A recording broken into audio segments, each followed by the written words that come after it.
Hey guys, and welcome back to another video. In this video I'll be going through, in my opinion, the biggest fades for the BBL SuperCoach season, given that there are quite a few players that are, I guess, high ownership, I guess 30%, 20% plus, that I'm like, one, they won't even play, two, they're probably not a good option anyway, given the sort of trade mantra or selection mantra that I choose. But anyway, let's just jump into this and get through it. So, first off, Marcus Joyner, 59%. I think a lot of people are just taking the punt, given that he's got a 56 break even for 2 games, and I think he can definitely outscore that, even if he's batting 5, if we have both Maxwell and Webster. Maxwell, it looks touch and go with him, and I think with Maxwell, if he is out, it will actually help the structure a lot of my side if Maxwell is out, because it will force the Short and Overton mix, and that will just help it a lot better. Like, I just want to show this in general. Let's just flick this around a little bit. Let's put this up to Short. Give me this cash here. I can easily just restructure outside of that, but say this is Short now instead. And 58k. Let's just give me just Manatee for the sake of it, and you will see exactly what I mean by this. So you've got 1, 2, 3, 1, 2, 3, 4. I'll have less guys on the double in round 1, but I don't really believe in the doublers in round 1 anyway. But then you'll have 1, 2, 3. I'll already have my strikers allotment, and that means that I can just target the and I can even do this, which will help out a little bit more. I can go to Richardson here, and then if it just is enough, I think it is, I can get Mackenzie here, which will be even better. So you'll see there, 0 cash. Wow, that's a natural, really good side for 0 cash. And you'll see there, I could even drop Kane Richardson to someone else, etc. And put that cash up to a Josh Brown, and then put someone else on field, etc. Let's just do this. Flex position, let's go Brown, and then you'll see exactly what I mean by this. So I'm still getting the 3 guys there, and then 1, 2, 3, 4 guys there, so I could 55.1k for a bowler. That I probably can't even afford, but anyway, let's just look at this quickly, put a Buckingham in there maybe, or something like that. That would get me up to 5 strikers players, but anyway, that's just a quick sort of thing there about that.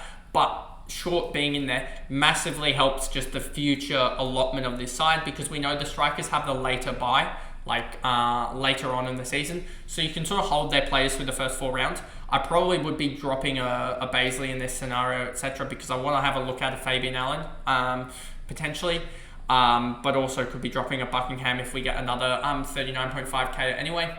Potentially even in the sort of like the batters line we could get Consus, I think. But that would help massively if we got the Maxwell allotment there. And I think a lot of people are choosing basically out of the 3 guys, do they want... a lot of people are actually going around the route of not playing, I think it is Overton. I think a lot of people are not going him, but I think he will shoot up given that he's back bowling. But yeah, Stoinis, a lot of people are going with him. He seems like the one, an easy one there. I think Adam Zampa is the one Renegades bowler that everyone is pretty much deciding to clue in on, and I think he's a guy that will have probably over 50% ownership, given that he's had a very, very easy summer, to be honest, before the BBL. Matt Short, I think this is almost a dependent on a Maxwell type scenario, because obviously he could bomb it in round 1. And I know I'm almost eating my own words in saying that this decision between, you're probably going to pick up, you could go Short and Maxwell and then miss out on Overton. To be honest with you could do that. I don't know how that would necessarily work in terms of value, because yeah, that could work actually, and hold and then just grab Jamie Overton in round 2 from like a Bo Webster. You could do that. And then you'd hold Maxwell and have Bo, and then you'd have, that would actually help team structure as well, because you're basically wanting to get down to like 3 or so stars players, 2 or 3 stars players, and then also probably 3 Renegades players. So you really don't want to be getting rid of your Renegades players, but there's not many Renegades players that you can really hold, to be honest with you. So it's quite a hard mix, I would say. So yeah, I'll probably find that mix in general. But I think these Soinnis and Zampa are pretty obvious ones. Short, yeah, I can see his ownership being there, and I can see either way options, to be honest with you. So yeah, talking to other people, I think it is either way, depending on Maxwell's fitness. If Maxwell is not fit, I think then he is a pretty much an own. But if Maxwell is fit, then I can see non-ownership being a valuable option, and then also just flicking from Maxwell to what did I say? If Maxwell is fit, yeah, then flicking from Maxwell to short is a valuable option, given that I think. But then again, do you really trust like the Josh Browns and stuff like that, or do you just go with a bowler, etc., on a single? To be honest with you, and just hope that they fire from the flex position, something like that. So then again, do you really want Brown, or could you just go like the 80Ks and 70Ks? But then again, the 80 and 70Ks, just do they even work, because you're going to have to trade them out? So yeah, there's kind of this conundrum there. So yeah, Maxwell, these two sort of depend on fitness, to be honest with you. I think a lot of people would have one but not the other, probably. Sutherland, given that he's not even playing at the moment, I don't think, and he's a race to get back in time, it'll be, yeah, I probably will own him in the end, but I just don't know if it would be a struggle to probably own him, given how strong a lot of the Stars players are. And yeah, I could own him in the end if I just go down here to this. Josh Brown per se, get rid of Buckingham. Yeah, let's just see. 167k.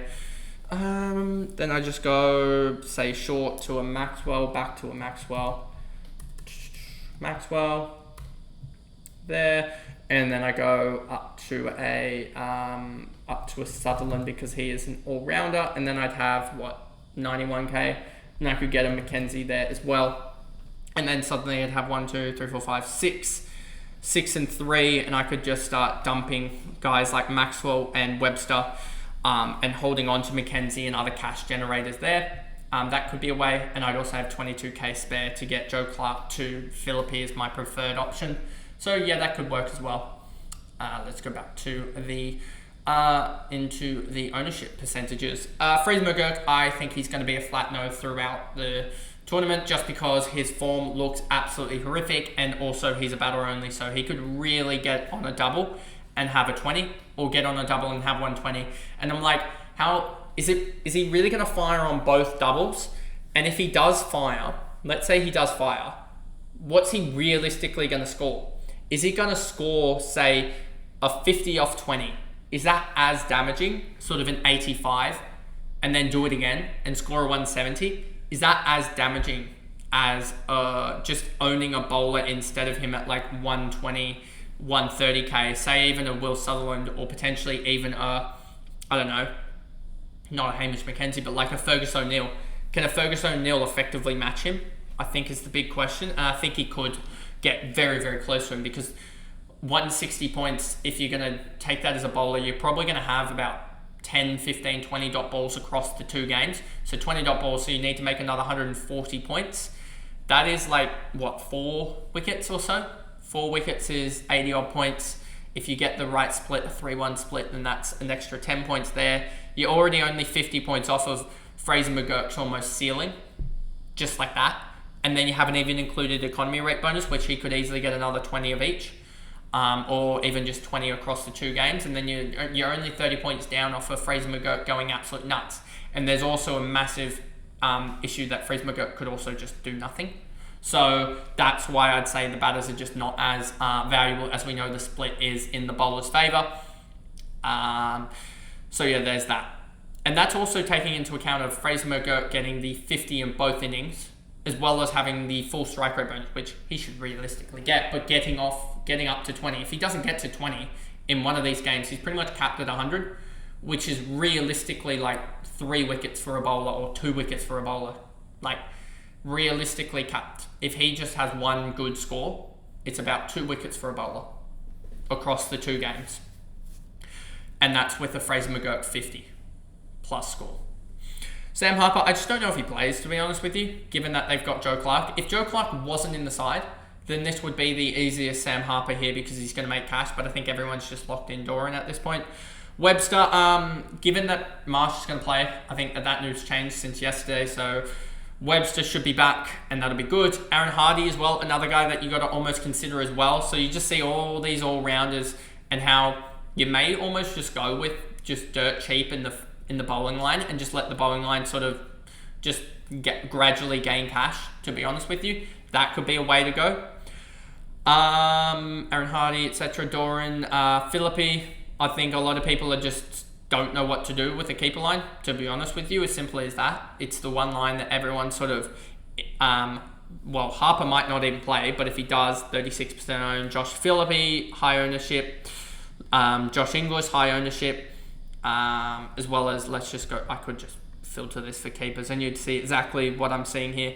36% owned for Harper, 32% owned for Doran, 31.1% owned for Philippi, 27% owned for Inglis, 14% for Nielsen, 10% for Gilt, which is just honestly at this point dumb. And then McDermott 10%, Billings 10%, Bancroft 10%, and Joe Clark down at 8.5%.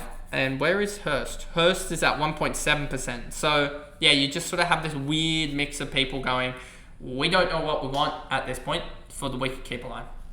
Anyway, back to the main point here. Now we're down to Tom Curran. I'm surprised his ownership's only 29.9. That's pretty good. This is just if he plays. If he doesn't, this will go down massively. And I have him currently in my side just because I think he does play. Salzman, don't think he plays. Batter only now at the moment at club cricket. Probably done an injury, I would suspect. So, he's not going to play over Constance. Or he shouldn't. Inglis, 27.3% owned. Yeah, this is just in hope that he gets released from the test squad. Sam Conscious, understand that given that his heroics in the Prime Minister's 11 game. Buckingham, I wonder if he does play. I sort of have him sort of in and out, etc. at my side each day. Connolly's not going to play, I don't think.